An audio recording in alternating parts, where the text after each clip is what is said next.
Every basketball fan around the world knows the legend of MP. Son of Prince, grandson of Truck, fearless competitor, tireless worker, winner. And while the seeds of all of this were planted long before I met him, the MP that I met was, in many ways, still a child. Now, I don't mean that as an insult. When he first walked into my office, he was only 19 years old. How many of you were fully formed adults at 19, huh? Shaq? I'm looking at you specifically, buddy.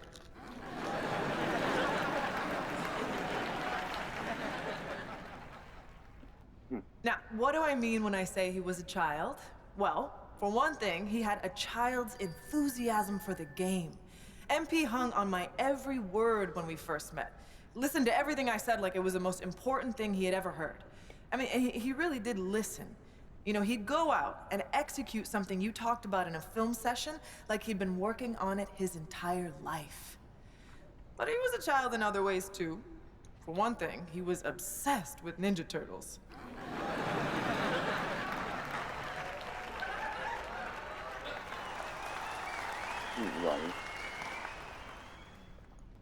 I'm serious. He had the figurines and everything. He said they'd be worth a lot of money one day, but I'm pretty sure he played with them when no one was watching.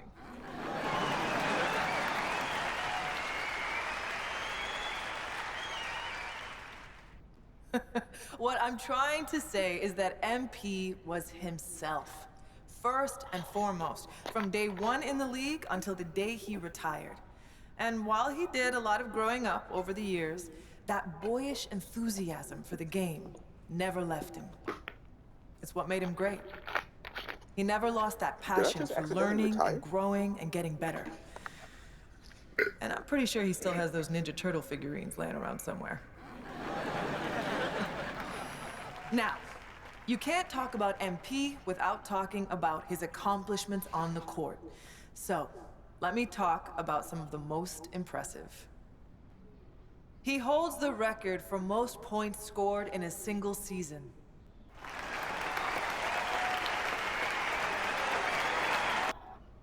That's right. He scored more points in a single year than Wilt. More than MJ, more than LeBron, more than whoever your favorite's favorite is. MP was that dude. He holds the record for assists in a single season.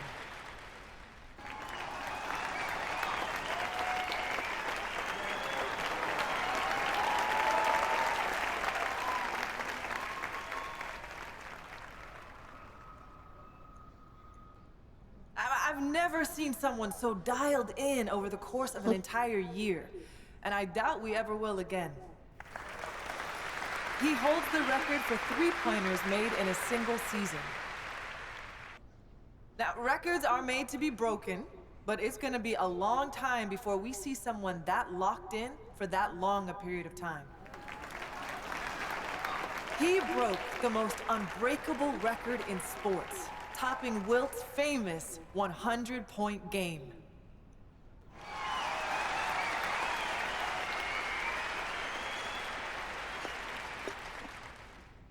I mean, come on! Will anyone who witnessed that masterpiece ever forget where they were when they saw it? I know I won't. I mean, I happen to have the best seats in the house, but still.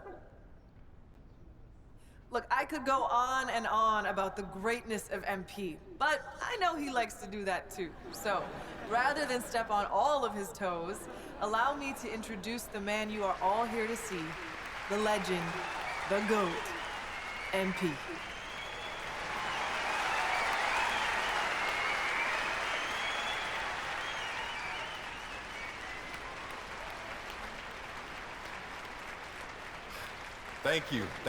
Thank you so much. And thank you, Coach Warren, for that beautiful introduction. Some people might be wondering why you took a few shots at me in my extremely valuable collectibles, but anyone who knows you knows you're a master motivator. And anyone who knows me knows I rise to the occasion when I've been disrespected. So once again, thank you.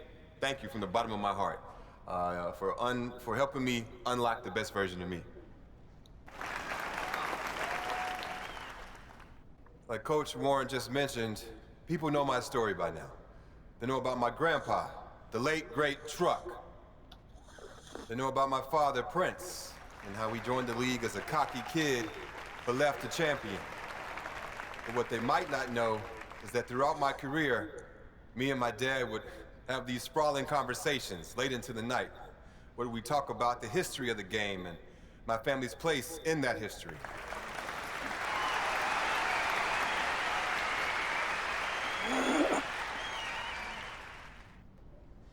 One of my favorite memories from those conversations was the time my dad told me the story of my grandpa's first NBA game. My grandpa didn't have the advantages I had growing up. He was raised in the inner city by a blue-collar father and a stay-at-home mom. There were times when they struggled to put food on the table, but he never complained. He never asked, why me? He just put his head down and got to work. He could have taken the easy way out and did things he wasn't supposed to make a quick buck. But my grandpa, he wasn't built like that. He had love in his heart, and he wanted to make his parents proud. Now, don't get me wrong. If you mess with him or someone he loved, hey, well, trust me, you didn't want to do that. When it came time to fight for what was right, he never backed down. And that's the kind of ball player he was. He didn't have the most skill, but he had the most heart. He fought for a spot in the NBA like his life depended on it. Through sheer force of will, he got drafted by the Celtics in the 3rd round. He was sent to a minor league team to start his career, but he stayed ready. And it's a good thing that he did, because he only had 24 hours from the time he was called up to the time he had to guard Magic Johnson. And what did he do? He shut him down when everyone expected him to fall on his face. Nah, my grandpa, he rose to the occasion. I'll never forget the pride I saw on my father's face when he told me that story. He knew that if it wasn't for my grandpa's fierceness, loyalty, and unwavering belief in himself, neither of us would be where we are today. I love you, Grandpa. Thanks for everything.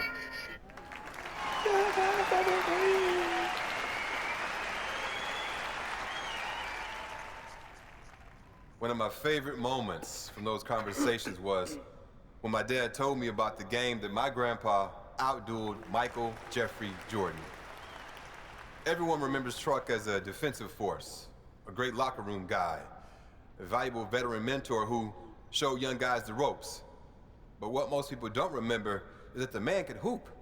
Now, that wasn't his strength, but when he felt like the team needed it, he wasn't afraid to get into his bag. If you don't believe me, watch the game. For those who need a refresher, the Pistons lost their first 3 matchups with the Bulls that year, and Coach Daly was sick of it.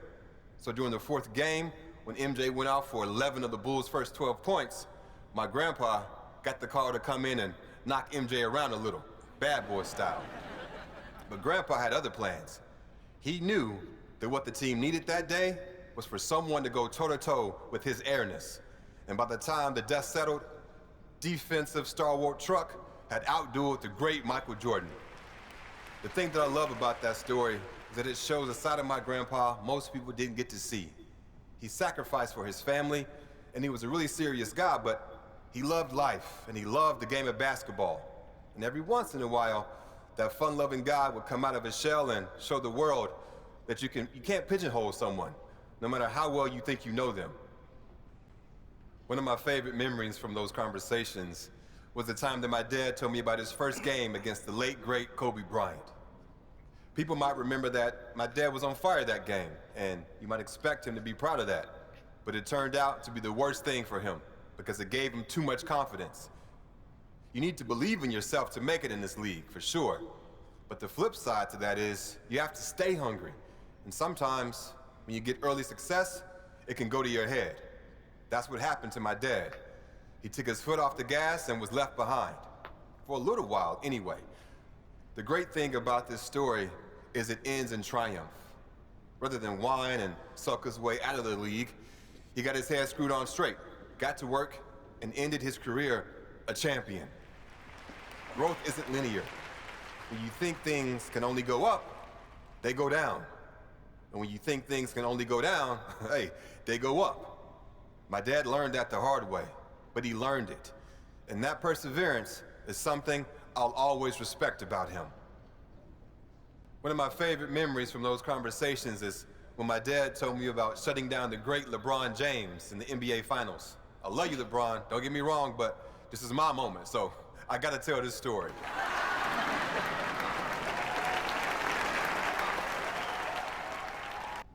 That's not always easy for someone like him.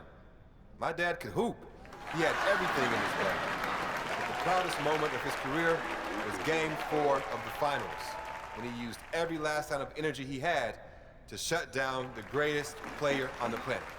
And again, I'm sorry, LeBron, but he held King James to under 10 points.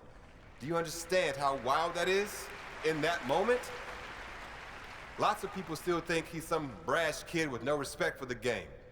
But those who knew him and love him like I do understand that he's a human being, one who learned from his mistakes and came out on the other side a better ball player and a better human being.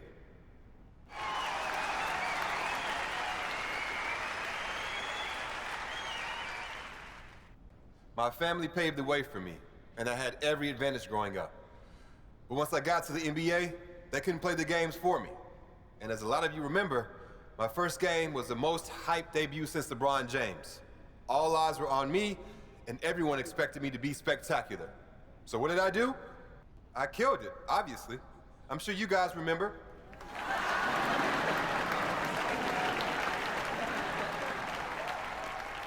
20 million people watched that game. There's a reason I'm standing here right now, and it's not because I'm a great public speaker. It's because I delivered, time and time again. One of the most important things you can do if you want to have success is to set goals. And me, being who I am, I set some pretty lofty ones for my rookie season. I wanted to be the first player in NBA history to win Rookie of the Year, MVP, a championship, and Finals MVP. And I did it. People said I was crazy, but I knew I had the talent and the drive to do what had never been done before. It might sound cocky, but what's cocky when you can back it up? To me, that's just being honest.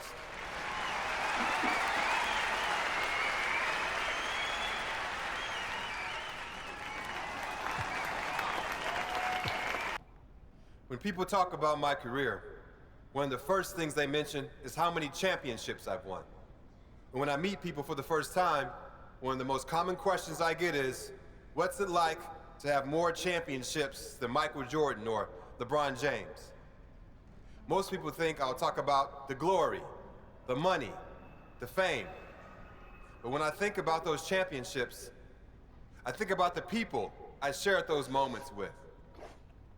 Winning means nothing if you have no one to share it with. So I like to thank every teammate, every coach, every friend, every family member, and every mentor who was there for me during my playing days. Without you all beside me, the winning wouldn't mean a thing.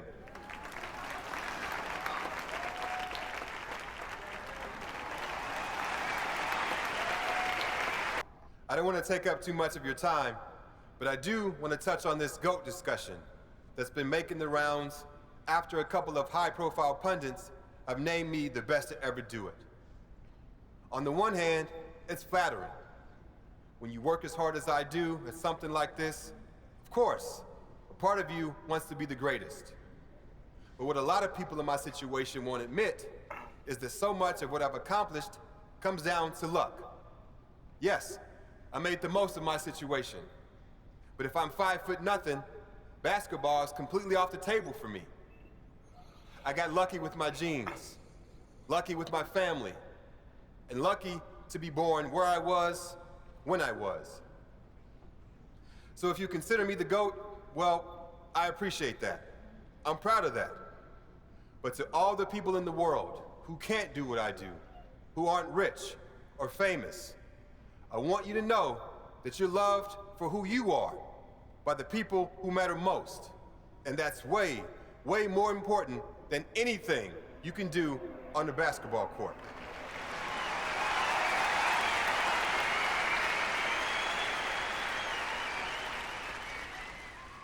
I love you all. I appreciate you all. And I thank you. Thank you for your time.